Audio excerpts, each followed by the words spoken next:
हाँ प्यारे बच्चों, बिल्कुल वहीं लिखा हुआ है। लेक्चर का नाम 16B डाल दिया है क्योंकि उसी में आगे बढ़ रहे हैं हम लोग। तो यहाँ से यहाँ तक आपको समझ में आ जाना चाहिए था अगर पुरानी वीडियो ध्यान से देखी हो तो। ठीक है, अब आगे चल रहे हैं। सबसे पहले फर्स्ट एप्लीकेशन को डिस्कस कर रहे हैं। तो फर्स्ट एप्लीकेशन क्या था बताओ? To find the value of unknown resistance. Unknown resistance यानी किसकी वैल्यू निकालना? एस की। ठीक है, कुछ सेंटेंस में बोल रहा हूं, केयरफुली सुन लो। सबसे पहला सेंटेंस यही लिखा जाता है, arrange the circuit as shown in figure. बोलो क्या सेंटेंस है? Arrange the circuit as shown in figure, यानी इस फिगर के अनुसार पहले पूरा सर्किट आप बना लीजिए, तभी एक्सपेरिमेंट शुरू होगा। ठीक है, अब क्या करना है? दूसरा सेंटेंस समझो। Now by sliding the jockey. बोलो क्या बोला? Now by sliding the jockey, jockey को सरकाकर इधर से उधर। ठीक है, find a position where the reading in galvanometer is 0, यानी जॉकी को सरकाकर ऐसी स्थिति लाओ ताकि गैल्वेनोमीटर की रीडिंग 0 हो जाए। तुम्हें याद होगा व्हीटस्टोन ब्रिज में टी में से बहने वाली करंट, रेजिस्टेंस टी में से बहने वाली करंट 0 होती थी, तो उस स्थिति को लाना पड़ेगा, तब ये बनेगा बैलेंस्ड व्हीटस्टोन ब्रिज। ठीक है, तो पहला सेंटेंस था arrange the circuit as shown in figure. Now by sliding the jockey, बोलो क्या करोगे?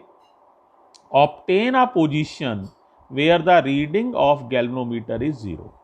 Now it is a balanced Wheatstone bridge. और बैलेंस्ड व्हीटस्टोन ब्रिज होता है तो बताओ क्या रूल होता है? पढ़ा हुआ है तुमने, P upon Q equals to R upon S। समझ आ जाना चाहिए बेटा। अब P अपॉन Q की जगह क्या लिखोगे? L upon 100 minus L। तो लिख दोगे L upon 100 minus L, P upon Q की वैल्यू है, ऊपर समझाया था, equals to R upon S।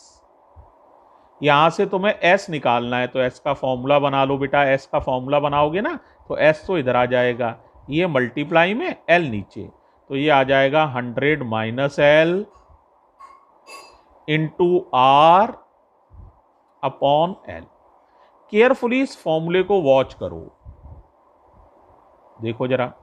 S निकालने के लिए कितनी चीजों की जरूरत है तुम्हें बताओ? एक तो L नापना पड़ेगा और एक R। तो तुम्हें दोनों चीजें मालूम हैं। L वो लंबाई है जहां पर गैल्वेनोमीटर में 0 रीडिंग है, इसे बैलेंस लेंथ भी कहते हैं, बैलेंस्ड लेंथ या बैलेंसिंग लेंथ, यानी ऐसी जगह जहां पर जॉकी छुलाई हुई है, जहां पर गैल्वेनोमीटर में रीडिंग 0 है, तो यहां से यहां तक की लंबाई को L कहा गया है। तो L मालूम है तो L की वैल्यू रख दोगे। और R वो रेजिस्टेंस है जो सर्किट में आपने लगाया है रेजिस्टेंस बॉक्स की हेल्प से। 1 ओम, 2 ओम, 5 ओम, जो भी सूटेबल रेजिस्टेंस आपने अप्लाई किया है, दैट इज R। तो R भी आपको मालूम है। तो रेजिस्टेंस बॉक्स में से कितना रेजिस्टेंस लगाया है आपको मालूम है। ये लंबाई आपने एक्सपेरिमेंट करके आपको पता चल गई है। तो जब आप L और R की वैल्यू इस इक्वेशन में रख दोगे तो S की वैल्यू निकल आएगी और हमारा पहला पर्पज सॉल्व हो जाएगा, to find the value of unknown resistance. तो फर्स्ट एप्लीकेशन क्या समझ में आ गया है सारे बच्चों को? अब बात कर रहे हैं सेकंड एप्लीकेशन की। सेकंड एप्लीकेशन में आपको क्या करना है? S1 और S2 को कंपेयर करना है। तो जरा ध्यान से सुनना, इधर ही मैं समझा रहा हूं, फिर लिखूंगा दूसरी साइड है। तो देखो, सबसे पहले यहां पहला अननोन रेजिस्टेंस लगा देना S1। बोलो क्या बताया? S की जगह पहला अननोन रेजिस्टेंस S1 लगा दो और यहां से एक सूटेबल रेजिस्टेंस R लगा लो। आपको मालूम ही है, लगा लोगे यहां से जितने ओम का आपको लग रहा है लगा लीजिए। Now by sliding the jockey find the balancing length से L1 where the reading in galvanometer is 0। एक बार फिर सुन लो, सेंटेंस दोबारा सुन लो। यहां पर क्या करोगे, बोलो apply unknown resistance S1 in the right gap. इसे राइट गैप कहते हैं। सोचो राइट गैप क्यों कह रहे होंगे, इसे कहते हैं लेफ्ट गैप। किसको, ये जो जगह है ना, ये गैप, यहां पर ये RB लगा है, ये लेफ्ट गैप में लगा है, और ये जो अननोन रेजिस्टेंस लगा है ये सीधे वाली राइट हैंड साइड पे लगा है, तो राइट गैप कहलाएगा। तो first of all apply the unknown resistance S1 in right gap, apply A suitable resistance using RB in left gap. Now by sliding the jockey, find the balancing length where the reading in galvanometer is 0. Say this length L1. ये बातें समझ में आ जानी चाहिए। तो बताओ यहां से S1 कितना हो जाएगा, तो S1 हो जाएगा बेटा 100 minus L1 into R upon L1। L की जगह L1 आ जाएगा। अब S1 को हटा देना यहां से राइट गैप से, और S2 को लगा देना। क्या बताया, S1 को हटा देना, S2 को लगा देना। इसका रेजिस्टेंस जो है वही रहने देना, बदलना मत, ऐसे ही रहने देना। और इस जॉकी को फिर स्लाइड करना, तो फिर भी कहीं ना कहीं बैलेंसिंग लेंथ मिल जाएगी। बैलेंसिंग लेंथ बताया था, वो जगह जहां गैल्वेनोमीटर की रीडिंग 0 होती है। मान लो वो लंबाई L2 है, कितनी है L2, तो S2 बता सकते हो, S2 हो जाएगा 100 minus L2 into R upon L2।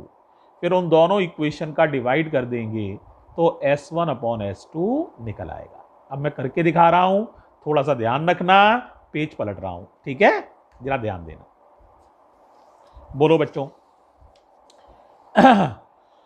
तो सबसे पहले हमें करना क्या है, एप्लीकेशन 2 है ये। एप्लीकेशन 2 में क्या करना था, दो अननोन रेजिस्टेंस को कंपेयर करना था। तो 2 फाइंड, शॉर्ट में लिख दे रहा हूं, S1 अपॉन S2, ये फाइंड करना है। तो सबसे पहले क्या करेंगे, मैंने बोला था S1 को राइट गैप में लगाएंगे, RB की हेल्प से एक सूटेबल रेजिस्टेंस अप्लाई करेंगे, जॉकी को सरकाएंगे और ऐसी स्थिति लाएंगे ताकि गैल्वेनोमीटर में रीडिंग 0 हो जाए। मान लो यह लंबाई बैलेंसिंग लेंथ L1 है, तो S1 हो जाएगा, अभी समझाया था, 100 minus L1 into R upon L1। Equation number first इस एप्लीकेशन के अकॉर्डिंग। अब S1 को रिप्लेस कर देंगे। Now S1 is replaced by S2, और प्रोसेस को रिपीट करेंगे। रिपीट करने का मतलब अगेन जॉकी को स्लाइड करेंगे और ऐसी स्थिति लाएंगे ताकि गैल्वेनोमीटर में रीडिंग 0 हो जाए। मान लीजिए वो बैलेंसिंग लेंथ L2 है, तो S2 की वैल्यू हो जाएगी प्यारे बच्चों 100 माइनस L2। इस रेजिस्टेंस को चेंज नहीं किया है, RB से जो RB माने रेजिस्टेंस बॉक्स से जो रेजिस्टेंस पहले लगाया था, मान लीजिए अभी भी वही रेजिस्टेंस लगाया है, तो R तो उतना ही है, बैलेंसिंग लेंथ बदल गई है, अब ये L2 हो गई है। अब दोनों इक्वेशन का डिवाइड कर देंगे। अब तुम लोग बताओ क्या मिलेगा, R से R कट जाएगा। अब पहली और चौथी मल्टीप्लाई में जाती है, तो फर्स्ट ये, फोर्थ ये, दूसरी और तीसरी नीचे रहती है, तो ये और ये मल्टीप्लाई में चले जाएंगे, तो 100 minus L1 into L2 upon आ जाएगा बेटा 100 माइनस L2 और ये वाला L1। लीजिए साहब, S1 अपॉन S2 कंपेरिजन तैयार है।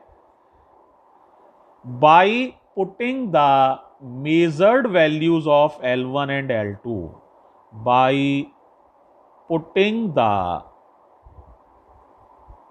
मेजर्ड वैल्यूज, मेजर्ड माने नापी गई, measured values of L1 and L2, S1 upon S2 can be determined.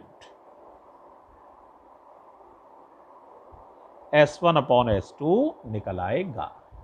पहले बताओ समझ में आ रहा है? अब एप्लीकेशन थर्ड पर भी यही चर्चा कर ले रहे हैं, छोटा सा है, देख लो इसे। एप्लीकेशन थर्ड क्या निकालना था, याद है? हाँ, रो। क्या निकालना था? रो का फॉर्मूला याद है?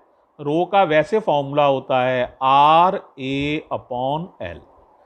आर माने होता है जिस वायर का रो निकालना है उस वायर का रेजिस्टेंस, जिसका आपको रेजिस्टिविटी पता करनी है, उस तार का कुछ रेजिस्टेंस भी होगा ना, उसे आर कहते थे। अब मुझे यहां अननोन वायर का, इस वाली तार का, ये जो एस वायर है ना, ये इस तार का रो निकालना है, तो आर का रोल यहां एस प्ले करेगा। बड़े आर की जगह में एस लिखूंगा, इस तार की लंबाई नापूंगा जिसे एल कहूंगा, और इस तार का एरिया नापूंगा जिसे ए कहूंगा। इसी वायर पर फोकस करूंगा, इसके रेजिस्टेंस को एस कहूंगा, आर की जगह एस, इस तार की लंबाई नापूंगा जिसे एल कहूंगा, और इस तार की मोटाई या एरिया नापूंगा जिसे मैं ए कहूंगा। इस तरह से मैं रो निकाल सकता हूं। अब जरा ध्यान से देखना सभी लोग, ठीक है? तो फॉर्मूले को अमेंड कर रहा हूं, सही कर रहा हूं, वापस जा रहा हूं। देखो, तो हमारे हिसाब से फॉर्मूला हो जाएगा रो बराबर, बोलो भाई क्या हो जाएगा? आर की जगह बोलो एस, ए की जगह पाई आर स्क्वायर, जहां आर उस वायर की रेडियस है, जहां छोटा आर उस तार की रेडियस है, अपॉन एल। अब तुम बताओ रो निकालने के लिए कितनी चीजें चाहिए? एक तो एस चाहिए, एक आर चाहिए, एक एल चाहिए। अगर तीनों चीजें निकल आए तो रो निकल आएगा। अब एस निकालने के लिए तो एप्लीकेशन 1 है भाई साहब, एस निकालना तो हम सिखा चुके हैं। एप्लीकेशन 1 में देखो एस ही तो निकाला है तुमने, ये रहा देखो एप्लीकेशन 1। तो एस निकालना आता है या नहीं बताओ? एस निकालना सीख चुके हो, तो इसी मेथड को फॉलो करके एस निकल आएगा। अब रह गया सर तार की लंबाई, तो तार की लंबाई को नापने के लिए स्केल ले लो, सिंपल फुटा मीटर स्केल, उसकी हेल्प से इस तार की लंबाई नाप लो, एल निकल आएगा।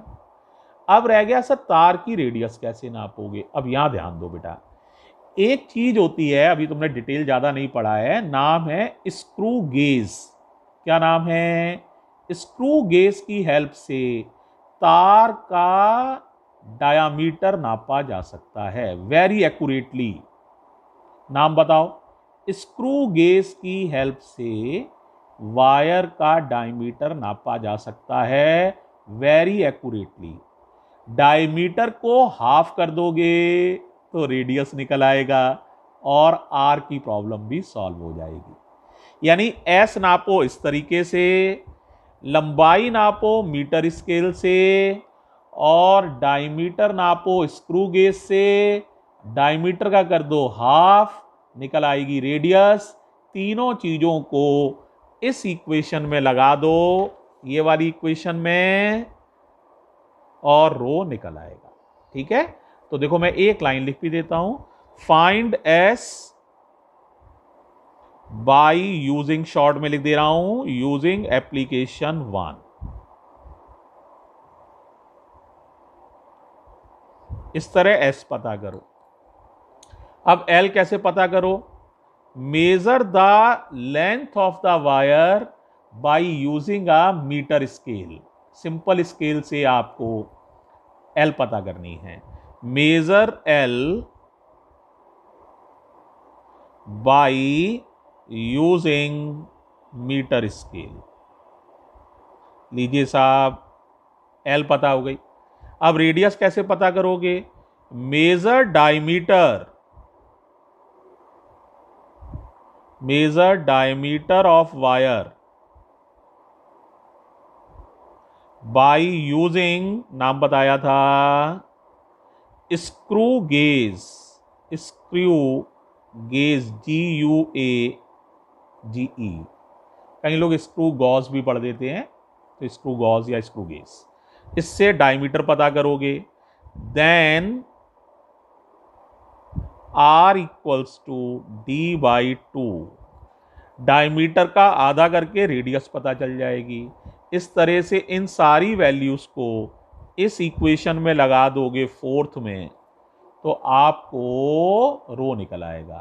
ठीक है, तो by putting all the values in equation 4, by putting all the values in equation 4, rho can be determined, rho can be determined. हाँ भाई, बात समझ में आ गई। एक एप्लीकेशन और रह गया बेटा, लेकिन ये वीडियो भी अब लंबी हो गई है, उस एप्लीकेशन को कल हम डिस्कस कर लेंगे। आज आप चाहें तो स्लाइड वायर ब्रिज के न्यूमेरिकल कर सकते हैं, सारे ही निकल आएंगे आपसे। और डाउट पोस्ट कर दो यार, तो कल डाउट का एक सेशन लगा देंगे और एक एप्लीकेशन बता देंगे, तो स्लाइड वायर ब्रिज कल ही खत्म हो सकता है। और देर करोगे तो परसों, बस इतना ही है, बस एक दिन का अंतर पड़ जाएगा। तो जरा एक बार इसके न्यूमेरिकल और करना। थैंक यू बच्चों।